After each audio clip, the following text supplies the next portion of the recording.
Service.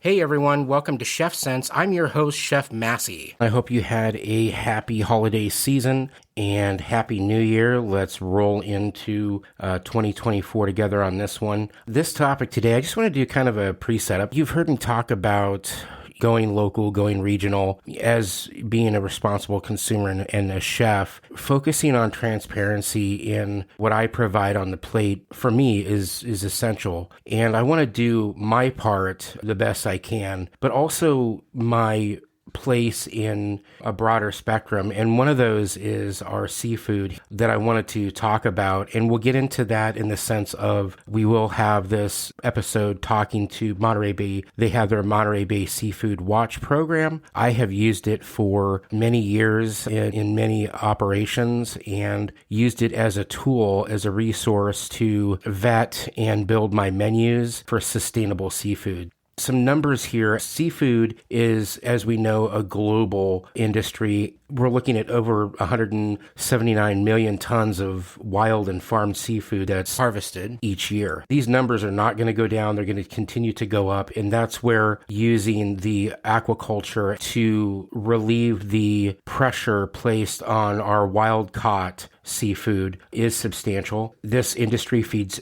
3 billion people each year, and it employs 60 million. It involves some countries, as we know, going into that system a lot heavier in consumption than others. Little do we probably realize as a consumer and culinarians that 50% of our seafood that we eat today is actually farm raised. Just some numbers there to think about. This aquaculture is a very important system to us in trying to divert some of that away from our wild-caught seafood. It does give support as a solution as long as those practices are used in a way that it minimizes the impact on the environment. It limits disease, population escapes. When you're using these systems, working on avoiding overfishing, it limits bycatch and the other issues that come along with that. Working on minimizing illegal fishing, and you have the ability to have strong management oversight as long as they're diligent. And that's why it's so important and so wonderful that the Monterey Bay Seafood Watch program is there to assist in educating and supporting these aquaculture systems and assist us as chefs and consumers. You know, and all that being said, use their grading system. It's called their stoplight grading system, which is best choice, good alternative, and avoid. Put your trust in them. They will walk you through their aquaculture suggestions and wild caught suggestions that will make it so much easier for you. It is a great program. So I'm going to stop there and let's get into the episode. All right, everyone. So today in the studio, we have Shawn Cronin from Monterey Bay Aquarium. He is the Market Engagement Director there. So, Shawn, thanks for joining us here. Thanks for having me. Yeah, looking forward to it. If you wouldn't mind just giving a brief overview of Monterey Bay Aquarium and leading into, the Monterey Bay Seafood Watch program. Yeah, happy to. The aquarium, we're coming up on actually the 40th year anniversary of the Monterey Bay Aquarium. Wow. Wonderful institution, and Seafood Watch is a program that came out of the aquarium, marine conservation program. First and foremost, looking at the environmental performance of our seafood production. And we're actually coming up on 25th year anniversary of that program. So wow, congratulations. Yeah, thank you. Folks might recognize us. We typically have tried to communicate performance of seafood production in a pretty simplified manner, putting things out in like a traffic light system. Green is the best choice, yellow, good alternative, reds to avoid. And it actually started inside the aquarium. So the aquarium within its own food service operations started asking some internal questions around, hey, we're standing for marine conservation. Wow. Are we confident about the seafood we're serving? Are these things good choices for the oceans? Why or why not? We should take a deeper look. And in doing that, they kind of came up with some decisions. They made some changes to their own menus. and they wanted to communicate that to their guests and Sure. customers entering through the gate. And that's kind of what became the pocket guide, which you may have seen Yep. historically. Yep. And they started printing and producing these pocket guides, leaving them out on the tables for guests just to read and understand, like, hey, you might not see certain seafood options. Here's why. Right. And guests started taking them. It wasn't the Wow. intent. And Okay. so it was kind of this aha moment, I think, for the program. Like, look, there's a want for this type of information in the hands of consumers. Hmm. Like, people want to know the environmental performance of their seafood. And that's kind of what kicked off and started the Seafood Watch program. Right. Well, that's amazing. And starting inside out with it, I think that's Yeah. huge. And you said aha moment. So I guess when I'm talking about understanding and working with, Monterey Bay Seafood Watch, that program, going back to, Canyon Ranch, where we had introduced that program here in Lenox, but also nationwide with Canyon Ranch itself. So, that was a few years back, but it's such an amazing program. It's very enlightening. There's such strong integrity in what you all do there. Matching that up with Canyon Ranch, our commitment to have clarity and vision, there really couldn't have been a better partnership. And there's a lot of pride involved, I think, for both groups in that. So using you guys as a tool, it was, really amazing. Obviously, using and working with your vendor or your fishmonger to work that list. It's a very active program. Do you want to talk about like the vetting process and how you guys go through that and in the fisheries? Yeah, I'm happy to, and would love to kind of get more into the experience you were just describing, as well as like a canyon ranch or Hmm. a food service operation, and kind of the process that admittedly is not easy to No. try to kind of incorporate these things within your business. And so, but from our process in developing the ratings, Hmm. um, we have our internal team of scientists. I mean, we have a team of about 20 plus within the Seafood Watch full time, and then a whole additional 20, even 30 plus globally working as research fellows. But Hmm. so they oversee and develop our standard. I should say standards. We have multiple standards, fish for fisheries and then another for aquaculture. Yep. And that is developed with input, from not just the internal team, but experts externally as well. And that standard is vetted and reviewed about every 4 years and Oh, wow. and redeveloped. So that's just the standard in of itself. And so, when you're looking at fisheries, it's at the most basic level. Mm. It's looking at things like stock status and the health of the stocks of the target species you're trying to right, counting fish. Like, how many fish do we have? It's looking at impacts on other species because, Hmm. as I think most people know, but maybe not, when we produce seafood, sometimes we have not just impacts of the species that we're taking out to consume, but we might impact additional species as well, depending on the form of the production. Hmm. We're looking at management. Is there management? Is there effective management? And looking at habitat impacts. So just as a Hmm. very, very brief example, the standard, of course, goes into much more depth on the specifics of Yeah. the scoring criteria, and anyone's very welcome to go to seafoodwatch.org and can dive into all of that. But but Hmm. then but then the process of actually producing the assessments, we undergo a prioritization exercise each year where we try to look at, do we have coverage? Do we have what's most important coming into the US market as an initial indicator, but we also want to have some global tools and information that can be impactful globally. But we do primarily focus on like what's being consumed in the US market, and do we have information that's going to allow people to better understand performance, make some decisions. Hmm. Um, and even with, and we do as much as we can, but there's still going to be gaps. Um, I think our ratings do cover close to about 90% by volume. Wow. But that's by volume. And so there's going to Hmm. be, there'll be, fisheries, especially some maybe smaller U.S. domestic fisheries that unfortunately, we don't have coverage on. But Right. um, we do a prioritization exercise. What do we need to do? What reports do we need to draft? We scope those reports and assessments, assign them with our own internal team to write them or external contractors. Um, First drafts come in, they go out for technical review, they get revised, they go out for public comment review, additional technical review, brought back in for additional edits, and hopefully eventually published. The Wow. process is very rigorous and takes anywhere from 6 months to a year for a single report. Okay. Wow. Um, That's amazing. so it's a lot. It's a big effort. Right. It's not just a simple review over the weekend and putting out our thoughts. And it's all publicly available. The information powering the assessments all has to be publicly available.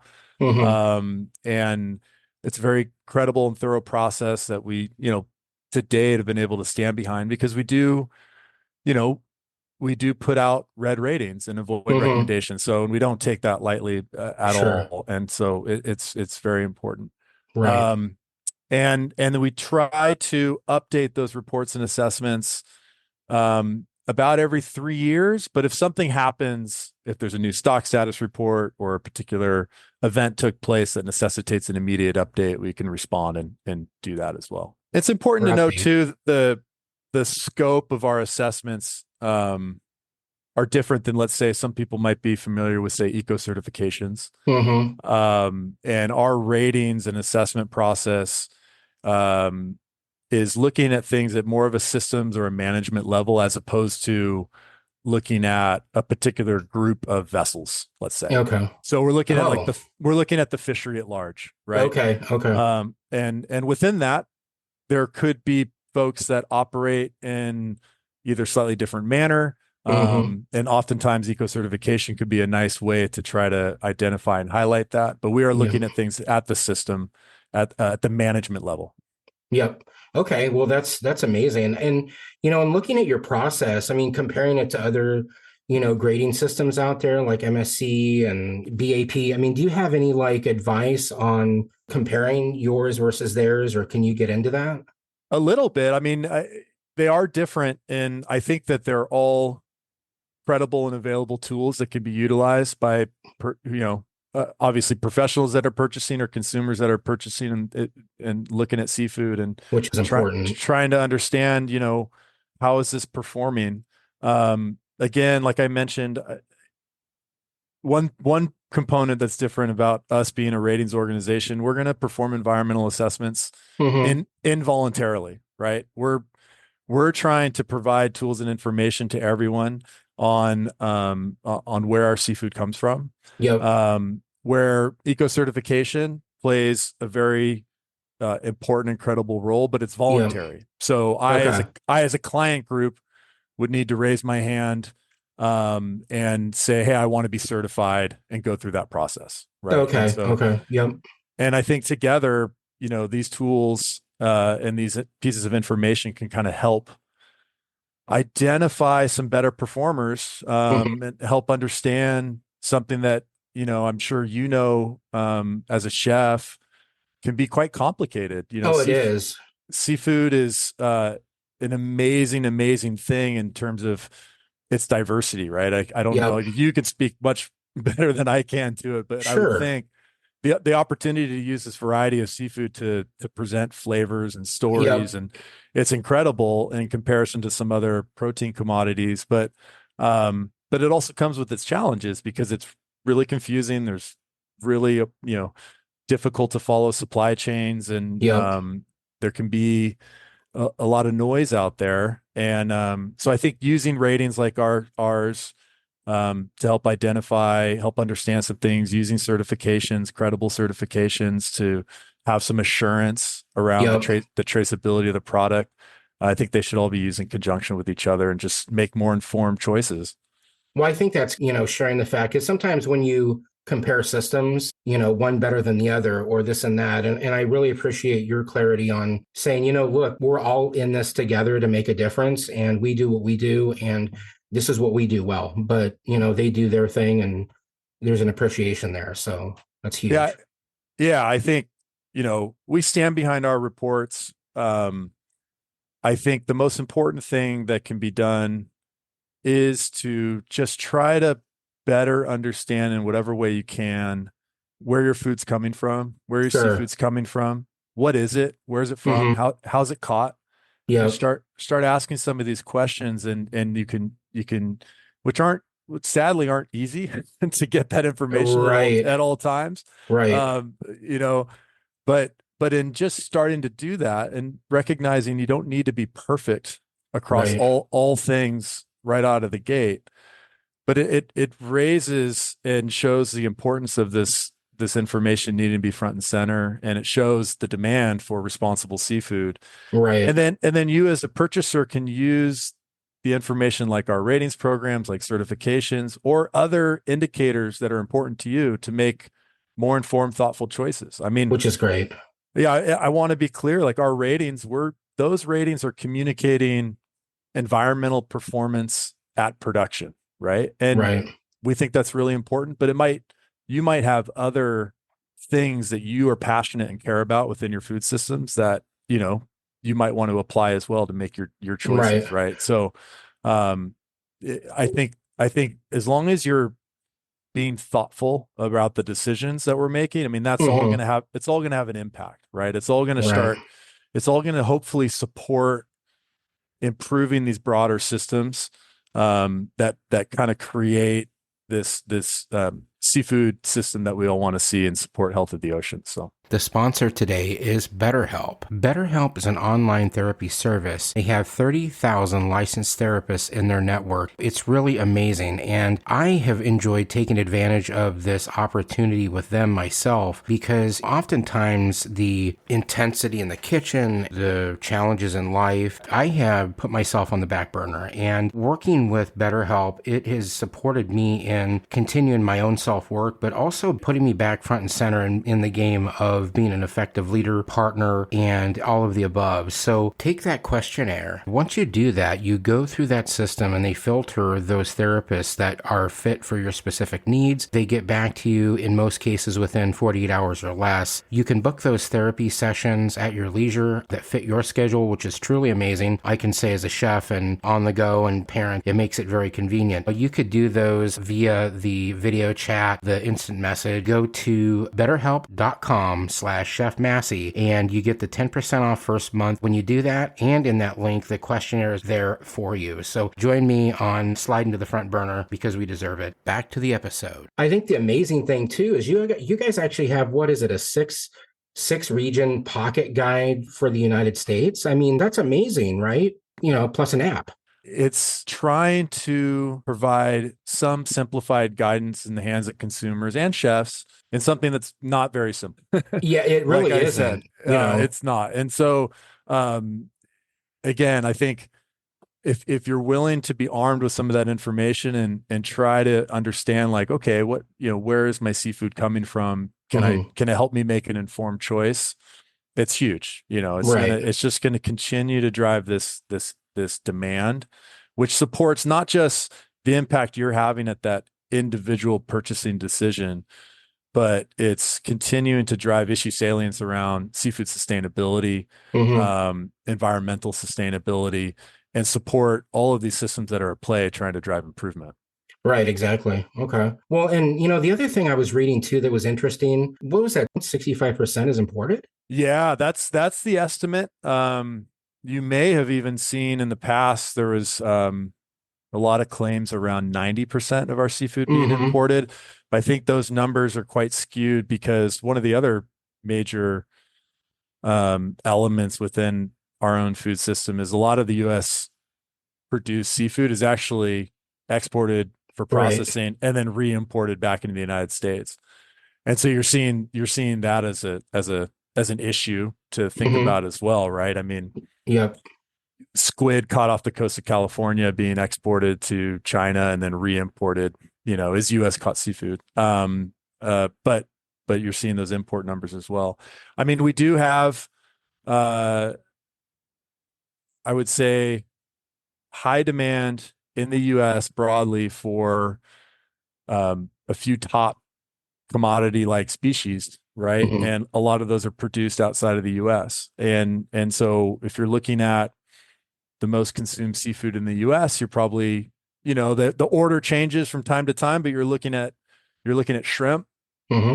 you're looking at salmon, which is really farm salmon. I mean, if we're Yep. just being honest about what's most consumed, you're looking at tuna, and then you're looking at probably a bit of a variety of what might be labeled as whitefish, and looking at different pollocks and cods and pangasius and tilapia and other things that, Mm-hmm. in the food service world, maybe they're being breaded and fried and just, being applied in this manner. And so in the US, I think we're seeing a lot of that because of the demand for, well, one, affordable, cheap seafood, Mm-hmm. that is, uh, consistent, right? Right. People want to, if you want that fillet of salmon the exact same way each and every time, that's going to be coming from a source of farmed Atlantic salmon. Right.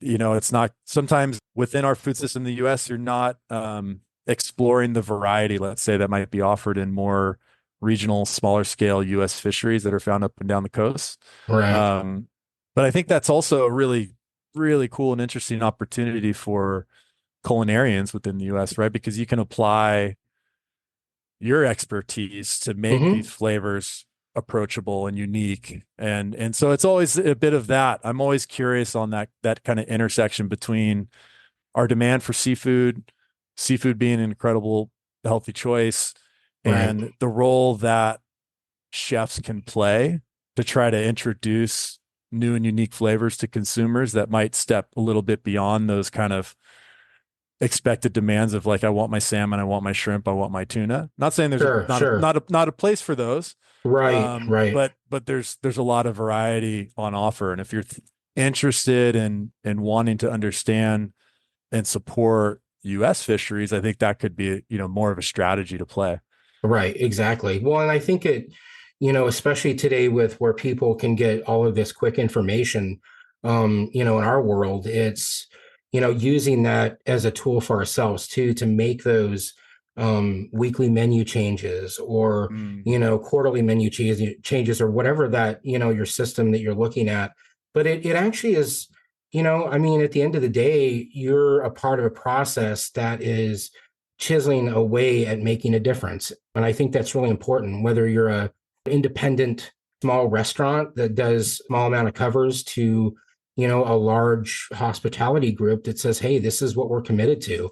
For the volume, like you said, with salmon, getting line caught coho salmon out of Alaska, really getting that narrowed down to that. And like you mentioned with consumers, a lot of people are used to that farmed salmon where it's very marbled, it's very fatty.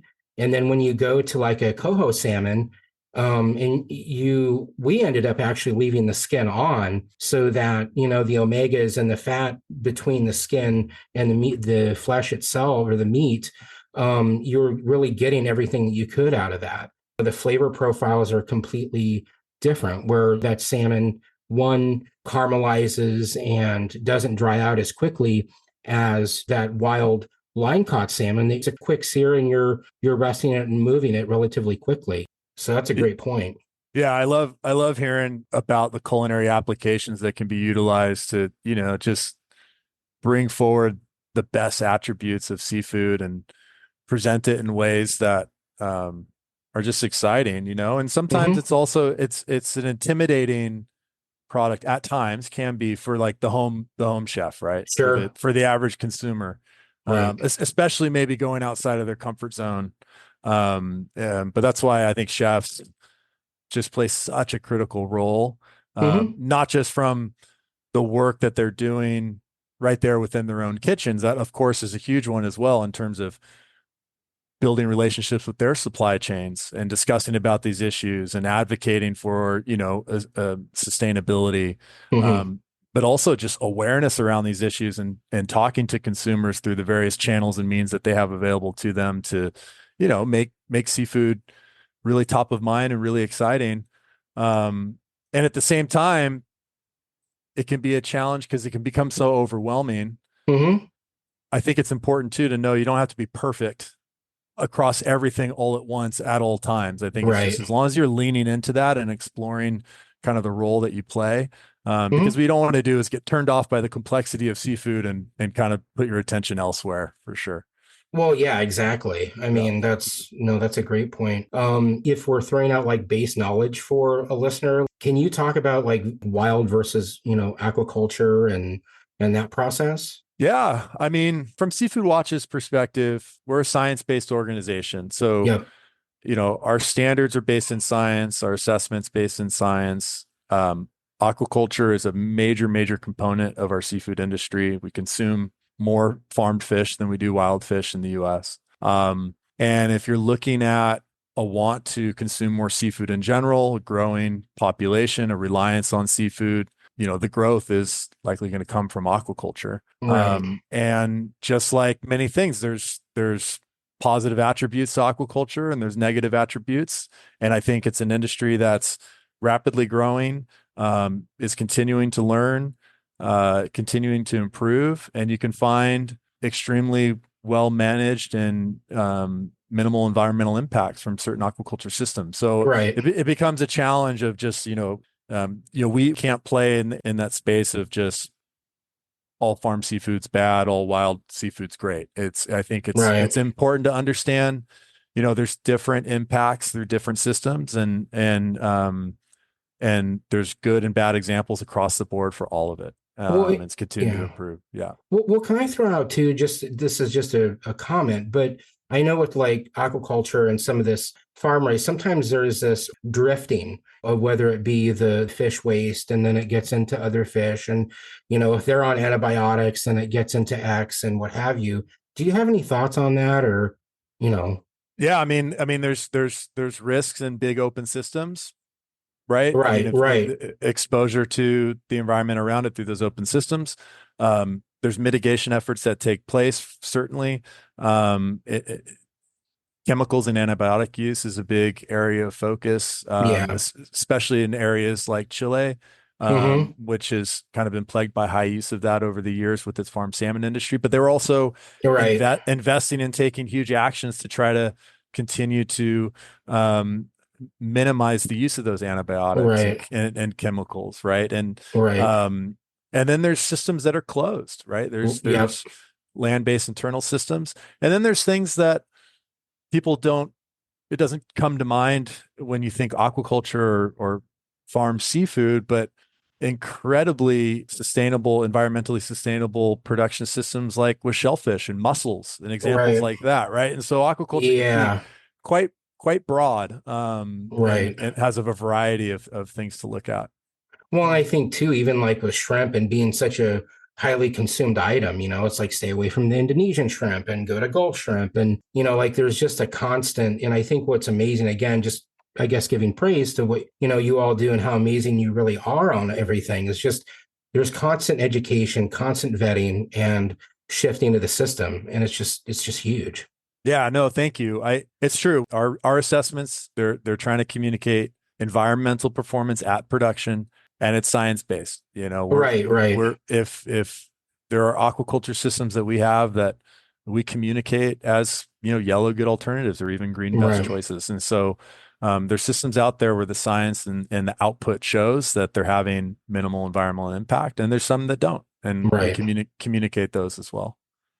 Forming a strong relationship with your vendors and suppliers and a long-term relationship of really working together to understand like what is our shared vision around this, what can we make happen, I think is just so critical and important. And right, organizations like ourselves and others can put out information that can be utilized to try to better understand where there might be some areas of risk or where there's areas you really want to lean into and support.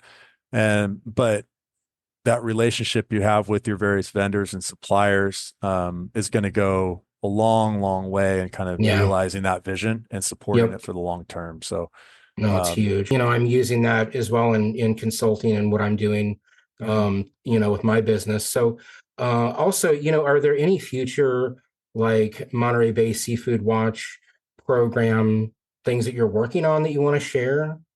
oh man, probably too many to Is mention. is that yeah, Absolutely. I mean, the backbone of our program, the ratings and assessments, those will continue. And I would just encourage everyone to visit seafoodwatch.org. yep, I would love to encourage chefs, businesses of all shape and size to sign up for our business guidance document and an email list. We put out new updated assessments every month, Okay. and we get those in the hands of everyone that signs up to that. You know, one aspect of our program that we've been involved in for, I think, close to 4 or 5 years now, is actually becoming more directly engaged and involved in some of the improvement processes and initiatives. Okay. So, for the vast majority of time of our program, we produce the environmental ratings and assessments. We put that out there. We engage with markets to try to understand and utilize that information.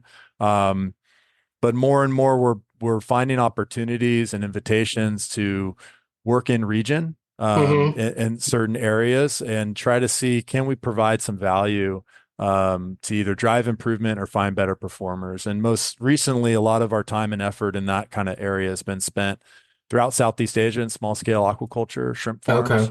Okay. Spending a lot of time with some partners in Vietnam, trying Mm. to come up with new processes to verify environmental performance, Okay. at the regional level. I mean, admittedly, our ratings and assessments, if you take Vietnam as an example, they're quite broad, right? Our rating will communicate like farm Vaname Vietnam rated a certain way.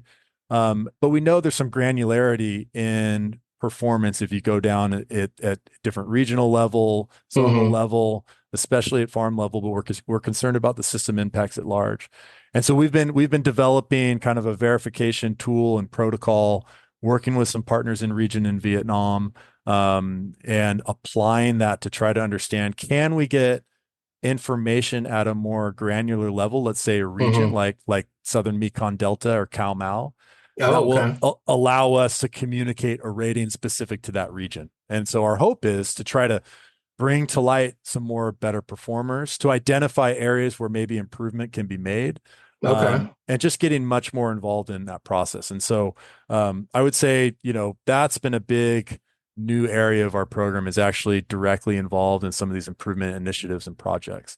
Um, Okay. and with that lens on, we're most active in um, Southeast Asia and shrimp, India with shrimp, Chile farm salmon, working and supporting their efforts to reduce antibiotic use, Wow.